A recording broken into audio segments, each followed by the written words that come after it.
Contrary, no. Declare that one carried. Which takes us to summary of reports 13. Look, just a quick question for the Chief of Strategy.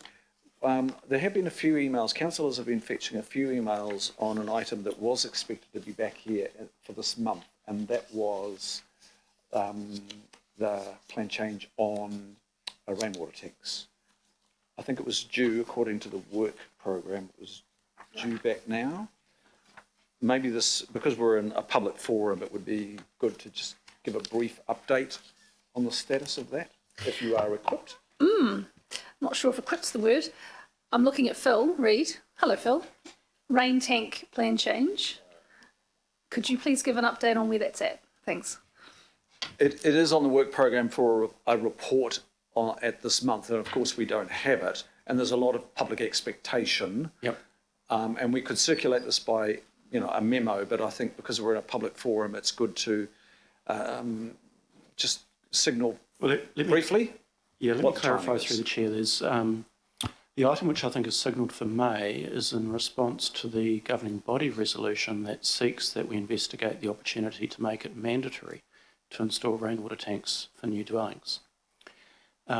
What I want to be able to do is use the staff member that's working on Plan Change 54, which, remind you, is the one which is making it enabling, or more enabling, for people to be able to put rainwater tanks on their properties. I want that process to be concluded so that Alison Pye can move across to actually focus on this further governing body resolution. There are submissions that have come through on Plan Change 54 that are quite technical, that relate to stormwater provisions that sit within some of the southern precincts. And we've had to use a consultancy service to support us in doing investigation into whether or not any of those stormwater provisions are inadvertently undermined as a result of the Plan Change 54. So we've concluded that work, and we're now making the finishing touches to the Section 42A report to support the hearings for Plan Change 54, and I do hope within the next 10 days to be able to make contact with commissioners to be able to book in a time to be able to have a hearing. And you are right, it was about responding to our direction on the mandating of the installation. And thank you for that clarification, so that's good. We'll move on then. It's moved and seconded. It's not. Do I have a mover or a seconder, please? Councillor Mulholland, Councillor Philippina. Thank you. All those in favour say aye. Aye. Contrary, no. Declare that carried. Members, item 14 is withdrawn. And if you require further explanation, I can ask Chief of Strategy to explain. So we're not going to that item because we are in the midst of the court process. So, Chief of Strategy, please. Thank you. Look, this was based on the governing body conversation last week. I put this on really as a covering note or a covering opportunity to do any further discussions or decisions if required. We didn't know where it was going last week. As I've advised to you, the judge saw the parties a couple of days ago, and he's now asked for a hearing to happen on the 24th of May, so in a couple of weeks' time. So I don't have anything more to tell you beyond that. But obviously as a party, we will be doing our evidence, etc. I'm happy to keep you informed, but there was nothing more that I have for you, written or verbal, to tell you on this matter today beyond that. Thank you. Councillor Fletcher. In addition to wanting to thank Megan for the work that she has undertaken, I have an actual query.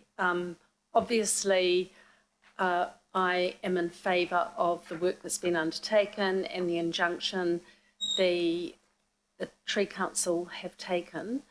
A number of us have been approached in terms of helping them fund, because there's legal costs associated for them, and we are a party to it. If I make a donation to the Tree Council, will that be seen as a conflict going forward? It's an awkward one for me, and we've had a number of situations recently, Southern Cross Hospital and a whole range of things. And I've been very careful to make sure that my position in terms of a future vote will not be compromised. So can you just give me a directive on where it does come into conflict? Councillor, and if anyone else has the same question, I'd quite like to perhaps take that offline and provide you advice outside a public forum on that, but we will absolutely help you with that decision. If you have that question, please, probably Director of Governance for Wilson is the best, but Megan will take it and forward it on. I have taken it on other specific things, but where this might, I just would really value in a report that might be coming back, making sure that I am still feeling I free of any understand that, no conflict. problem. Thanks. Yeah, thanks. Thank you. Okay, that is withdrawn and takes us to consideration of extraordinary items. There were none, which takes us to the procedural motion, and that's the end of our open agenda. So we'll close the open part of the agenda by the passing of this motion. Thank you. Councillor Simpson will move the motion before us. Do I have a second? Councillor Mulholland again, for the reasons that the report contains recommendations on Council's approach to appeals on Plan Change 26. It's moved and seconded. All those in favour say aye. Aye. Contrary, no. Declare that carried. We'll just take 1 minute to just check that we are in committee